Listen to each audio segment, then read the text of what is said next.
கனிண்ணா, உங்ககிட்ட யூடியூப்ல ஒருத்தர் வந்து உங்க நண்பரை பேசினார்ன்றதுக்கே டென்ஷன் ஆகி நீங்க அறிக்கை விட்டீங்க. ஆமா, அமீர் அண்ணனை ஆ விட்டீங்க. இல்லை இல்லை பேசினாருன்றதுக்காகலாம் டென்ஷனாக விடலை. ஒரு விஷயம் சொல்லட்டுமா? இப்போ என் தம்பி தான் எனக்கு மெசேஜ் பண்ணியிருக்கான். என் ஃபோனில் இருக்குது. கங்குவா ரிலீஸ்க்கு முன்னாடி என்ன மெசேஜ், கங்குவா ட்ரெய்லர் இது ஞானவேல் எனக்கு அனுப்பிச்சிருக்காரு. அது வேறு.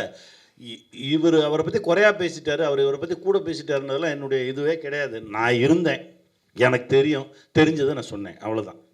இதில் ஒன்றுமே இல்லை. இப்போ அதே தான் கேட்குறேன். எதுக்கு இப்போ தான் இதே மாணிக்கத்துக்கு முன்னாடி திரு போடணும் அப்படின்னு சொல்லியிருக்காங்க. ஆனால் திரு போட்டு இங்கே நம்ம உலகமே கூப்பிடுற இளையராஜா வந்து இதே பொது மேடையில் வந்து ஒருத்தர் வந்து எல்லாருக்காலே விழுந்து மன்னிப்பு கேட்டார்ல.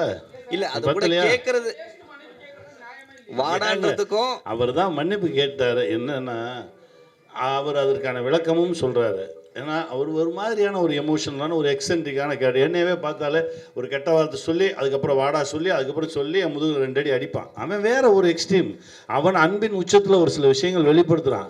அதை வந்து நான் அப்படி தான் பார்த்தனே தவிர மிஸ்கினே நான் எந்த இடத்துலையும் தவறாகவே பார்க்கல. பேசிட்டு வெளியே வரும்போது வெற்றிமாறன் சாரை இரவு மீட் பண்ணுறேன். வெற்றிமாறன் சார் வந்துட்டு வெற்றிமாறன் சார் உட்காந்து ஃபோனில் அவர்கிட்ட பேசினா என்ன பேசினான்னு எனக்கு தான் தெரியும். அப்படியே கால் போட்டு அமீர் சார் என்ன பேசினான்னு எனக்கு தான் தெரியும். அதற்கப்புறம் தான் இதெல்லாம் என்ன நடந்துச்சுன்னு. என்னென்னா ஒரு மனிதன் தன்னுடைய அன்பின் வெளிப்பாடு அது உச்சம். அது என்ன வேணால் நடக்கும். இப்போ நம்ம ஊர் பக்கம் போனீங்கன்னா ஒரு கெட்ட வார்த்தை தான் ரொம்ப அன்பான சொல்லு. அதை நீங்கள் எல்லா இடத்துலையும் சொல்ல முடியாதுல்ல.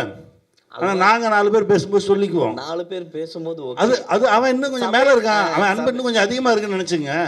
அவன் அன்பு இன்னும் கொஞ்சம் அதிகமாக இருக்குன்னு பொம்பளை பசங்க சரிங்க. ஏன் நம்ம யாருக்குமே தெரியாதா? அந்த மாதிரி வார்த்தையை நம்ம பயன்படுத்த மாட்டோமா? அவன் கொஞ்சம் எக்ஸென்ட்ரிக்காக பேசினான்னு நினச்சிங்க. ஏங்க மூளை கொஞ்சம் அதிகமாக இருக்குன்னு பேசினா என்னங்க செய்வீங்க? நீங்க ஒரு வெளிப்பாடு வந்து செய்து தவறுனே ஒத்துக்க மாட்டீங்க. நான் ஒத்துக்க மாட்டேங்க. அப்போ பொது மேடையில வந்து எல்லாரும் தப்புன்னு கெட்ட வார்த்தையில பேசலாம். எல்லாரும் தப்புன்னு சொன்னதுக்கு அவர் மன்னிப்பு கேட்டாரு. இதுக்கு மேல என்ன செய்யணும்? உங்க 2 கரம் கூப்பி உங்க காலில் விழுந்து. ஏன்னா அவரை பத்தி புரிந்தவர்களுக்கு தெரியும் அவர் யாருன்னு. புரியாதவர்களுக்கு தான் இந்த மன்னிப்பு. சரியா வச்சுக்கோங்க அந்த மன்னிப்பை. எங்கள் அண்ணனுக்காக நானும் கூட உங்கள் காலை தொட்டு கூட மன்னிப்பு கேட்டுக்கிறேன். ஓகேவா? மன்னிச்சிருங்க, விட்டுருங்க.